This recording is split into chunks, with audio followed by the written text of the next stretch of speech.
excited to see if Saigon Buffalo can finally overcome this nemesis. They have failed over and over again against GAM, and they really don't want to fail once more.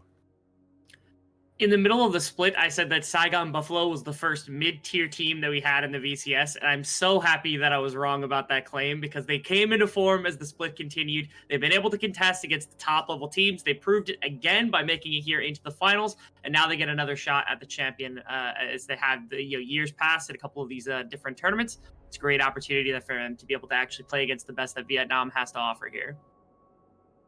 And of course, it's also the first time we see GAM in these players. They haven't played for quite a while, so let's see how they manage to adapt to the stage, to the new patch as well, 12.6, the first time we see them on this patch. So Saigon Buffalo may be a little bit more comfortable with, or maybe a little bit more stage practice, even though the rest of the players, of course, was played from home. But still, I expect Saigon Buffalo maybe to be a little bit more in tune with this patch. We also see GAM with a very different approach when it came to drafting, especially once again going back to Zeri. Almost no Zeri seen so far in the players. So a different look, and Kati on Syndra is also something I'm quite interested to see how it plays out. I know, Rebel, you're not the biggest fan, but what do you think about the Syndra here?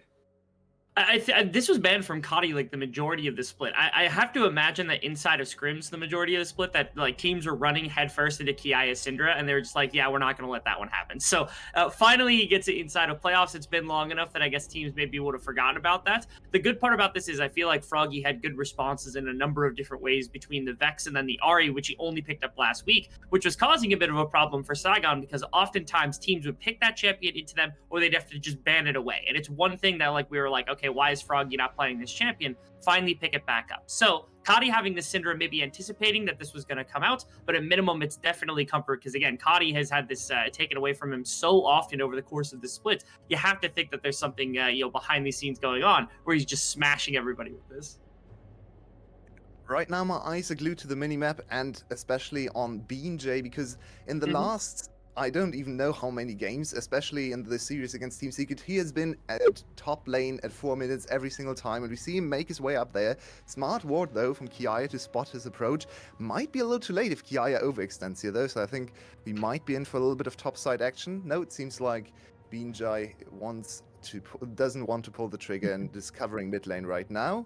So not the usual way SGB likes to play and open up the game with an early top gank. Instead, BJ looking for a little bit of a fracas in the river. Ooh. Just tags him up. I think this is smart from BJ because a tendency our analyst desk obviously pointed out, and something I know you two know, is the GAM bot lane dives. You kind of have to be ready, and oh, hello, Shogun, they're moving forward, but Levi was here on time. He moves in, lands that stun from the Viego. Now Taki's in trouble. Taki goes down, and first blood of the series goes to GAM. And what an unbelievably unfortunate situation there. Shogun and Taki were ready to establish themselves at the better bot lane right from the start of the series, and Style walks away, both summoners down with 1 HP to his name, it looked like. And instead, it's Levi who draws first blood. So, what an unfortunate situation. Goodness gracious, they find the hook through, like, basically the entire minion wave, and I really anticipated that Shogun was going to flash this to get one last auto attack on a style. So if he flashes through the Braum, gets this, the auto attack on a style, you get excited, you can at least split up and probably cause a 1-for-1 in the grand scheme of things, where at least you've traded ADC kill and first blood onto your Jinx. But not the case. Instead, they just bail on that, maybe thinking that they had a chance for escape. But at that point, all the tools had been burnt by Taki. There's no way out of that fight. And again, ruthless to start things off by wanting to establish dominance, but then kind of calling off the dogs at least a little bit towards the end there. Really, really unfortunate for Saigon to miss out on that first blood. Yeah, maybe it's a little bit early to go back to this point, but I just want to mention, Clockwork talked about this when we saw the players on stage, and Milky as well, noticed the different postures of these teams. Maybe we saw the first iteration of a little bit of stage fright or nerves to actually play like in a scrim or even just in a game from home, because I feel like Shogun would have gone for the kill there. Instead, he went much more defensively and tried to save Taki, so they walked away with just 1 kill to the name of Levi, instead of Shogun getting the first blood to his name.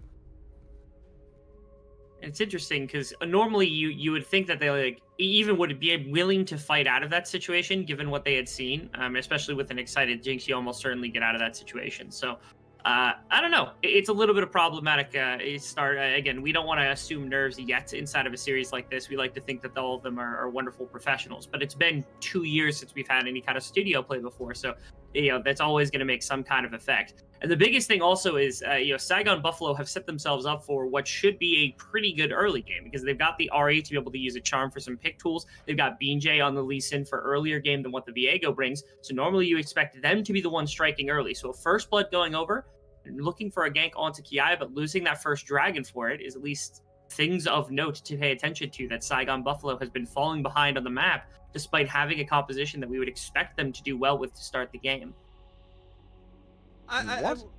Sorry. Go ahead. I will add a caveat that, of course, GAM have picked their own early game tools as well. They do have a Syndra in the mid lane, of course, but definitely something to keep in mind. B&J needs to get active on the map. Kiaya managing to sniff out that top lane gank. I think Saigon Buffalo are struggling to get into the game early, and I don't know if I trust them to play the mid and late game against GAM. Yeah, exactly. And this is really the strategy Saigon Buffalo has shown so many times now, trying to get Hasmid ahead. One of the main carries of the team for sure, especially when it comes to laning prowess. Shogun takes over later in the game. But BJ has been glued to the top lane really for the last few series and even the last month of play, I'd say. And the last time these two teams played against each other, the exact same thing happened. Kiaya had pushed in top lane, and he warded out the early gank attempts. They read Saigon Buffalo like a book, and they just won all the lanes. Not quite the case here, as we see Saigon Buffalo is actually doing more than okay in bot lane, individually, or 2v2 lane. But still, just great read and good preparation shown from Kam and from Kiaya. Ooh, a little bit of action for Levi back to top lane, too. Yeah, Hasmed gets knocked onto tower, but of course still has the tower to play around. So should be able to catch this wave just fine. It's a solid situation. One of the last times we saw this, or specifically when we see a lot of VCS teams kind of play around Jace, a couple of them have mastered the ability to shut the Jace out from being able to take gold, and Saigon's done this before. Obviously, it's Kiaya, so it's a completely different beast in being able to do so. We've seen them be able to take a Jace completely out of the game by attacking that top side like you had talked about, Yulwei, earlier on in the split. Just not being able to do that so far. I think that's what they would like to do in the grand scheme of things, to be able to shut out Jace, make sure there's no gold going into his pockets. It takes out not only one of the better carries, but sets up your top side for success, as you can see Rift Herald. B's in a lot of trouble as pick tools have landed. He gets away though on a very, very low amount of health. Taki taken low as well.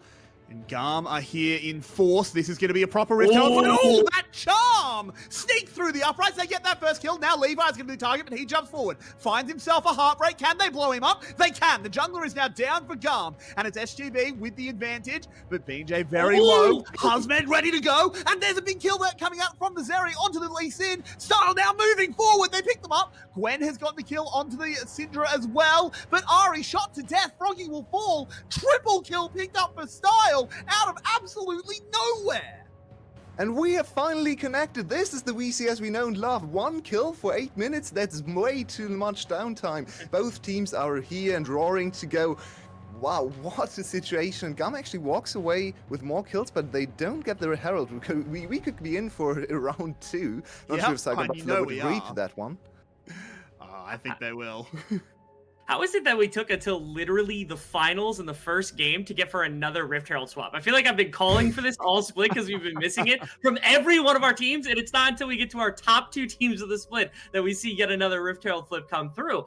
I think ramifications is long-term. Obviously, long-term in the game, getting 3 kills onto this area is going to be destructive for the side of Saigon Buffalo. But there are a few things to note. Number 1, Shogun getting a kill, getting the plate on bottom side, and shutting out the Rift Herald means gold that's in the pocket of Saigon, and GAM can't quite make that early gameplay happen. Number 2, how about weaving those charms through? Froggy didn't play this champion all split. You can take a look at this during the course of the fight. How many did he tag? This was the first one, and he grabbed it on the B. It kind of kicked the fight off in a great situation because their front line couldn't be there. The shield couldn't be there. I loved BJ's posturing as well to try to get behind the team right here. But then you get to see, on top of a ward, Froggy sneaks a charm between multiple members to be able to get the second pick. That's when Taki gets the reinforce it here. And then we're just waiting for the final cooldown as the fight kind of ensued in the river. It led to a third charm coming through as well.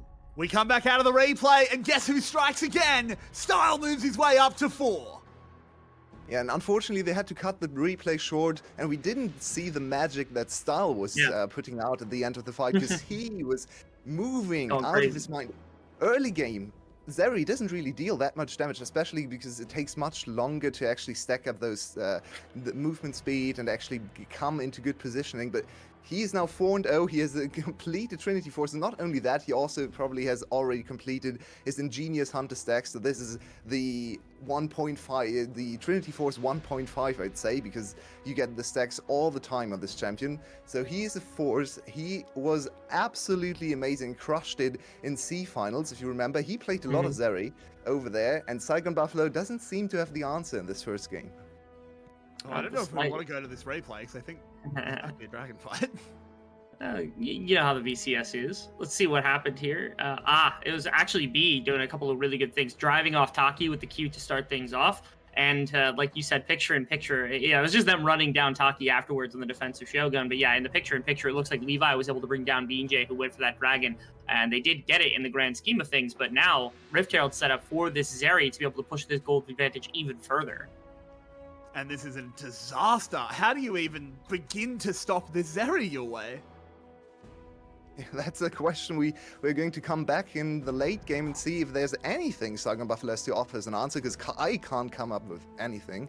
The sequence of play we just saw there is very typical of GAM. GAM is a team that doesn't really go for Rift Herald into tower forces. They just drop the Rift Herald at the first opportunity that they can see, because they know their lanes are good enough to get the first tower anyway and all the platings. So usually we see a lot of emphasis put on the first Herald charge and trying to actually sync it up with a wave and trying to get the whole tower in one go. That's really not something GAM likes to go for. They just drop the Herald at the first opportunity and get as many platings as possible. Once again, the Zeri ult comes out, and that is a Nautilus sent to the depths as a sacrifice. 0-4 now for Taki. The tower will soon follow. Oh no. Oh, this is such a bad situation for Saigon Buffalo. We started off on a foot where it looked like they were going to get first blood, able to get a kill onto the Zeri to kick things off, and instead everything is completely turned against this bottom lane. And this is what we were talking about, where like Style and B won first team, but right behind them, Shogun and Taki are one of the better bot lane duos in the league. And if they're able to compete and stay afloat on their own, things go well, because the rest of the map is where I think Saigon Buffalo is the best case to be more competitive or try to be active. But in this game, their bot lane is falling to pieces off the back of that skirmish where Style just went crazy. Yeah, they're gonna have a go up on the Kiaya, but it fizzles out. Yeah, Kiaya just walks away. Really good awareness from his side. He's playing the weak side this game, which is not very natural for him. He's the MVP of the league for a good reason, as Levi finds another fun target over there. He heartbreaks away. Froggy makes sure that he's leaving, but they can't actually catch onto a Viego. And I want to come back to how this game has played out, because it's almost an exact mirror image of the last time these two teams played against each other in Week 7, Round 2, Game 2. They had a lot of early skirmishing. The game was kind of even. The bot lane went back and forth, and then the bot lane found an opening, and GAM snowballed relentlessly through the bot lane opening now. And this is a 5k gold lead. It looks at 14 minutes. We have seen this time and time again with GAM, but even SGB doesn't really have an answer, it looks like, and now GAM just moving around the map and extending their gold lead as quickly as they can. There's a Zeri that's almost unkillable. Man, this is like a Caitlyn strategy on the Zeri right now, where you're moving her around the map, just taking as much as you can when it comes to structure damage. That's the second tower of the game that they've been able to bring down with Style, just within tow. Having this much gold is such a monstrous way for GAM to kick off a game like this. I was waiting there for see if something was going to come through. But yeah, I mean, I don't know how you actually play out the remainder of the game. You've got so much on GAM's side where you haven't shut out Jace. Jace is still going to be threatening. But then you also have Style on 5 kills. He's almost on 2 completed items on the Zeri. You can't team fight against that. Like, how are you going to figure out how to team fight against that? I feel like, again, there were early strikes that could have been made. BJ could have made some early activity. They had openings, at least to start off the game. I thought their skirmish looked really good. But ultimately, GAM has just been able to really, really abuse this massive lead that Style was able to generate from just moment 1 of the game around that one Rift Herald flip. And already it feels like Saigon is on like a ridiculous back foot. It feels like they're struggling to find any kind of offense on the field whatsoever to really generate anything, to get back into the game with. They're down 6,000 gold. We haven't actually seen them be able to recover anything yet. They're just kind of hemorrhaging at the moment. point. Let's see if there's a fight. If not, I want to come back to the point our beautiful Italian friend made on the desk. It's all about Froggy for SGB, and if they can win today, he said Froggy would be the main character, the key component to win. And this Syndra pick in game 1, usually you look at the Syndra at this time in the game and say, wow, she doesn't have a single kill, she's not really accelerated, not even Luden's finished right now. But it doesn't matter at all for GAM, because they were able to consign Froggy to lane prison. And even though Froggy was doing great individually, that's not what he needs to do for his team to success. So in game 1, it seems like the Syndra did its job, even though it's not a typical Syndra performance you expect from a star Syndra player, right? Froggy still won his lane, Carty was still on the back foot for most of the game, but he was able to contain Froggy's roaming and playmaking potential, and now this is the mid-game Ari with no acceleration whatsoever, all her lanes are behind, so what can Froggy even do to get back into this game? This also feels like... Yeah, go ahead. Go ahead. I'm just saying, good question. Well, I mean, I'm not smart enough to answer that, Rebel. That's all you. Ooh, actually, we're back to Dragon, but yeah, there's no contest here. It's just going to be an Ocean Drake going over to the side of GAM. In order to recover in this game, I don't know. Froggy's been kind of testing the waters with being able to use the Spirit Rush effectively. There's actually a dive on top side. That's a nice kill. Yeah, they are going to go under, but they did just get the one. B will escape. Well done there by SGB fighting back. I was going to say, like, kind of finding a combination between BJ and Froggy is something I was expecting them to do from the beginning of the game, which is why I had anticipated all of this with, like, Lee Sin needs to go mid early to help break out Froggy. This is something that, like, if they're going to want Froggy out and about in the laning phase, like, that's how you have to do it, is you have to break him out. If you burn Flash on Cinder to start things off, it's a lot more control. Like, it means Kadi can't sandbag mid lane and make sure that Froggy's just stuck there. But that's exactly what happened, because there was no early activity, which, again, I don't want to put all of it onto BJ, but again, on a Lee Sin pick, you typically anticipate him being more active than what we saw him be in the beginning of this one.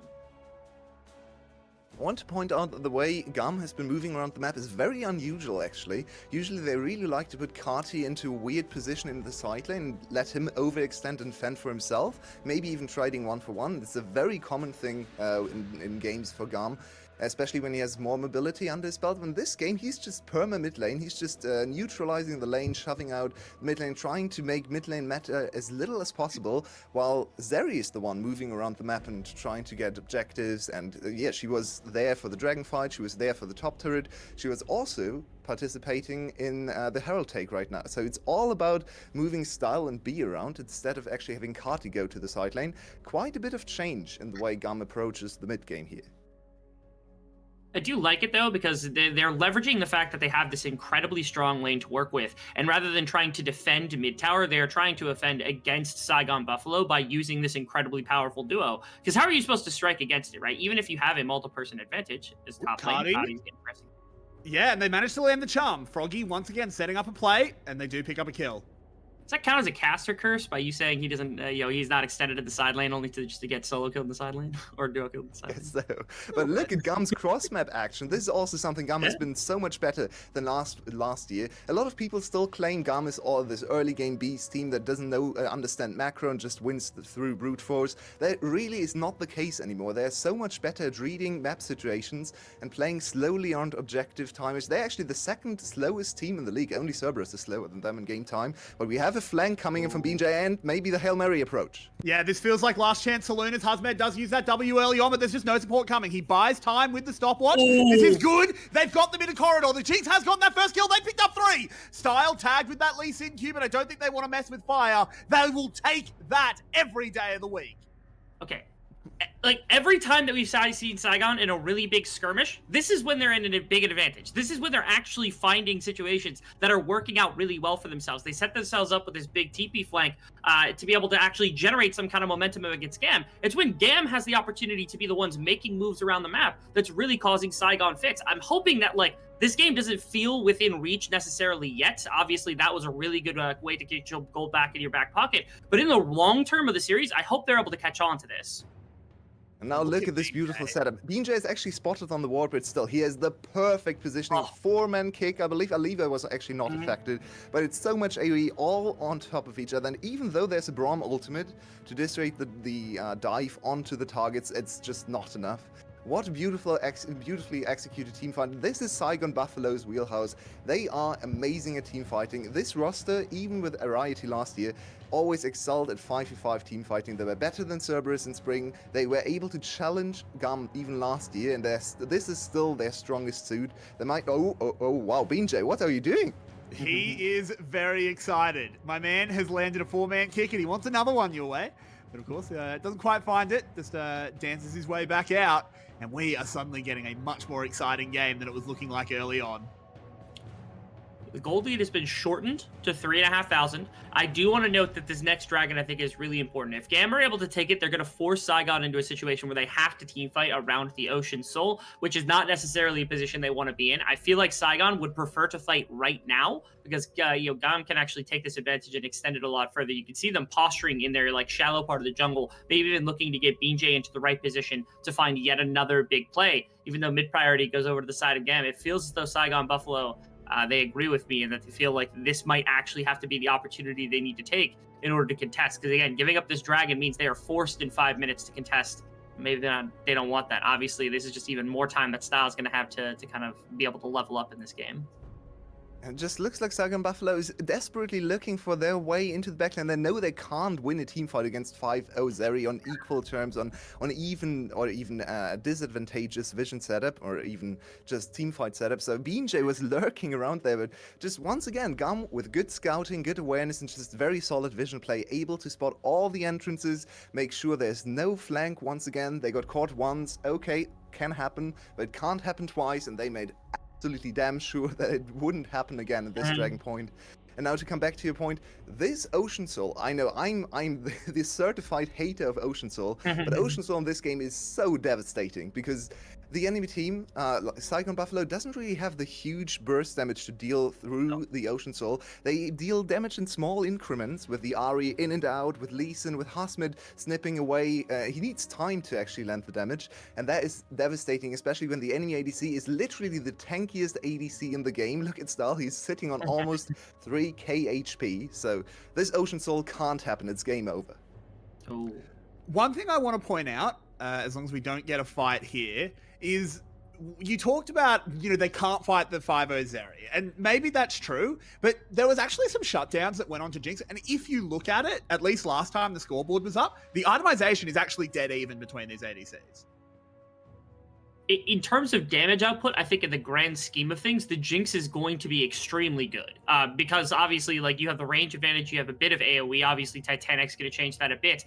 In the long term, over the course of the fight, obviously, Style's still going to be effective. But yeah, they've done a good job being able to make sure that Shogun has not fallen too dramatically behind. Even earlier, when GAM was on, or when Style was on like a decent itemization, I think he had completed the Titanic and also the Trinity Force. Shogun was on basically 2 completed items and then a pair of boots that hadn't been upgraded. So you're still down quite a bit of stats, but was right there alongside in terms of itemization. Even now, kind of the components that are there for the next item as well are at least around. So Shogun's within striking distance, still at a decent level comparative to everybody else in the game, hasn't fallen behind that curve, which means they've always got a chance inside of team fights. That's what the Jinx is really for.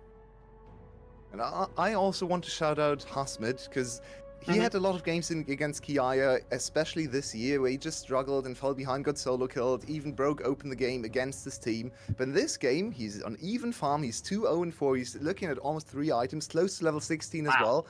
And once he gets into the full late game, he is going to pose a huge threat and cause headaches for GAM's team composition, because they're not really designed to deal with the Gwen all too well. They are not. I've looked a couple of times, though. This is a problem that's kind of leveling up over the course of the game, is that Kiaya's Jace has been able to deliver shock blasts that deal half the health bars of Saigon Buffalo already. It was kind of the reason I think that they pulled off that last dragon, was knowing that they could get poked down really effectively. They actually get Froggy's ultimate as well around this Baron. BJ's on a huge flank! Yeah, he is, but he's caught out there by Levi. Can he actually find his way in? There it is. It's boot onto 2. They get that first kill. The Jinx will get excited, but now it's Zeri's time to shine. Can Husband get anything done in the backline so far? The answer is no. They will keep on going, though. Jinx has touch over the wall, and look at the damage that this Zeri is doing. Style is absolutely flexing on them. Even if he's not the one picking up the kills, 3 members of SGB fall, and GAM can look towards Baron. And another Unbelievably close teamfight at the start. What an engage once again from SGB. They're so good at these snap engages, finding the openings. But Stahl is just too tanky, deals too much damage, able to reposition time and time again. Kati at this point could just build full tank items because he has no game impact whatsoever. He's just a bait, but he played his part beautifully. And in the end, they are going to win the fight and win the Baron as well. So now GAM finally accelerate the game to a state where they are comfortably in the lead. 1 minute and 20 seconds on that crucial soul as well. This Baron is just going to give them stats and the ability to push out lanes easily. This was really interesting because Froggy got shoved out of this fight almost immediately, and they were still able to make this happen off the back of a couple of things. First off, BJ's flank kicking 2 people together meant that they got quite a bit of damage. I know that during the course of this fight, Style kind of went crazy, but again, no re-entrance. The fact that Shogun was able to pull a second kill in the midst of everything and keep his health high, I thought this was going to mean, with 2 full members, they were going to be able to push back the Baron or prevent them from Baroning. Instead, they opt for the mid tower, they opt for some damage onto the mid-inner tower.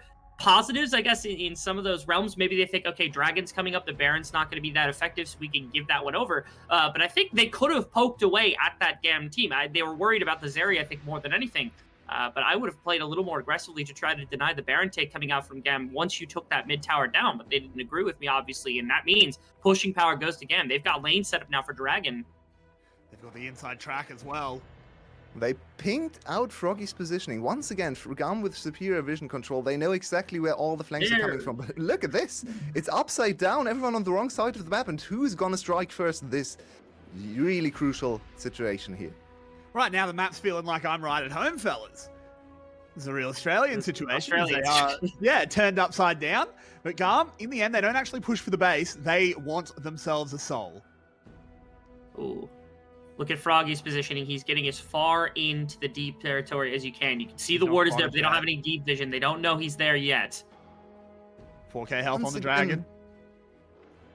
3k, 2k. What? I'm watching for this smite. It's still going down lower. Into the back line does go Froggy, but they can't pick it up, and they've killed BJ. That's absolutely massive. Now Husband needs to do absolutely everything, but there's nothing to be done. Not with Shogun going down. That's going to be the Gwen falling as well. And SGB, they gave it a red-hot crack. But in the end, GAM are just too good. It's a difficulty, I think, that they were in a bad situation. They needed to contest this Dragon. They try to find the best fight that they can. The problem is the entrance from Froggy doesn't do enough. He has to go into Zonia's really quickly, and it does buy time for Hosmed to get into the line, which I thought was actually going to be kind of disgusting, that if that ultimate was able to land onto multiple members, things could have gone well. But instead, the ramifications of this now are Ocean Soul goes over to this team. You have way too fat of a style. This is almost certainly going to be, if not right now, the end of the game. Definitely spelling the doom of SGB in this first game, at least. And it's one of those situations where it's not an unforced error coming out from Saigon Buffalo. They didn't throw anything. Let's first look at the team fight again. Once again, I have to point out this vision control to Froggy immediately go on him, and there's just no damage coming through. This front line is too strong for GAM. The Braum actually buying so much time, and the Jinx immediately collapsed on by Levi. He gets onto the Jinx. The fight is over in a matter of seconds. All SGB had to do to win this fight, or could do to win this fight, was relying on flanks. And this game is just a masterclass from the side of GAM, controlling flanks, warding out flanks. They fell to it once in the bot side. That was the one fight they gave up. They didn't have the perfect vision control. They overextended. But every other situation, every single time they go towards the river, towards the dark and scary jungle, they always litter everything with wards. And yeah, BJ tried to look for a flank. Froggy tried to look for a flank. GAM just completely aware of everything. I don't know what happened at the front end of that fight as well, but something happened with the combination of B and Style, where they CC'd BJ before he could get the Dragon Rage kickoff, because a lot of members actually clustered together, which is why Hosmet got a good effect. They're looking for a bit more scrappiness here inside of the jungle, but it's not going to mean all that much because Hosmet gets to go immune here. But yeah, somewhere in the beginning of that, I think B was actually able to couch out BJ before a really good kick came in, because there was a fantastic line where he could have kicked B into the rest of the team, but I think he got stunned up ahead of time. So the communication to make sure that didn't come out could have really, really been devastating to the side of GAM had that actually gone through. I think there's one fight left in this game, but I don't really think the chances for SGB to win this fight are particularly high. Shogun is on 3 items, so if he ever gets time to actually put the damage in, but I don't think it's gonna happen. Storm taking a lot of damage. This will get the Jinx excited, so maybe this is that last chance. Oh! Like Nick as well, they're trying to turn it around, but BJ just gets instantly melted. That gives Levi the reset, but they kill Style. Style has gone down. SGB suddenly in with a chance. They're moving forward. There's a flash, there's a crit, and here comes SGB. Shogun lands the slow. There is a blast cone to get Levi some distance. Can he actually catch? I don't think he can catch this Viego, but they can push them back. And Saigon Buffalo, they never, ever, ever say die. What a fight to come back. They stay in the game, and now Shogun with all these kills picked up. He already is on 3.5 items. If he gets to 5 items, who cares about an Ocean Soul? Elder Dragon is gonna spawn. This is actually the chance back into the game. The gold has always been close in this game. Items are not really the issue. It's more about the Ocean Soul. It's more about the composition and the unbelievably strong Zeri. What happened to Stahl in this fight? We have to look at that again, but now Saigon Buffalo gets a few minutes of reprieve to set up for the crucial Elder Dragon fight. So 3 things. First off, B gets picked very quickly. Second, BJ, insane kick onto Styles actually was able to get him in. So the insect being able to try to generate a lot of what happened in this play, because that means that Style gets picked off immediately. Kiaya also had a very late entrance because they're trying to play on 2 lanes, which I think is the right move. But he should have just stayed mid and probably pulled the inhibitor instead of pulling back into this fight, because otherwise you see what happened. He had a late entrance, couldn't get anything done, and the fight was won by Saigon Buffalo ahead of time. Again, it's so hard to say they have a really meaningful way to win this game unless you really extend it. If they steal a Baron, maybe there's a possibility they can get the gold to shift and they can take this game even longer to where their builds start to get into a territory where, like you said, Ocean Soul doesn't matter. But again, ramifications a lot bigger for, I think, the grand scheme of things in this game. Another catch has come in. BJ in a lot of trouble as a Heartbreak comes in and he goes down. And with Baron on the map, that's an unforgivable error. What was he doing over there? Pushing out the wave on his own as the jungler? Yeah, completely caught out. BJ has had an amazing game, even though his stats don't really show it much, but his team fighting and his flanks have been great. A little bit of gold in the pockets of SGB, and honestly, the Baron doesn't really change much about this game. Oh wow, that's a huge one. Forcing the TP. And I don't even think he got back. Yeah, he didn't. The tower fell before the TP actually landed. They actually have to escape, though, because look where Carty is, ready to cut them off. Shogun has to find some fancy footwork. Froggy doesn't quite land the charm, but they turn it around onto Carty. This could give a speed boost over that Jinx. It does. Taki, he's tanky, but he'll be the one sacrificed to the dogs as the rest of SGB just have to try and get away. Husmed goes immune, is desperately trying to get out of there, but again, he's buying time. The rest of SGB are trying to evacuate. One will escape. They're back to base. And Shogun, oh no, there's a teleport coming in. I think he knows he's dead. And with 3 off the map, can GAM just win the game? Other side of the map, Froggy for me. Froggy's going to try and backdoor. I mean, Froggy, hero call, but I don't think it's going to happen. They weren't responding to him. I'm really surprised he didn't keep going for it. I guess they think that they could try to push them off with him and BJ and, just a couple of seconds now. Also, Taki, they don't have enough defense for this. I feel like you should have just committed to that call. There's only a few minions. They clear out most of them, but there's still enough up for GAM to push in. This is a nail-biter ending of Game 1. Taki immediately going low. Another charm landing, but the tower is under siege. The Nexus is about to be exposed, and there's no respawns for SGB. GAM have found their way in. GAM will strike first.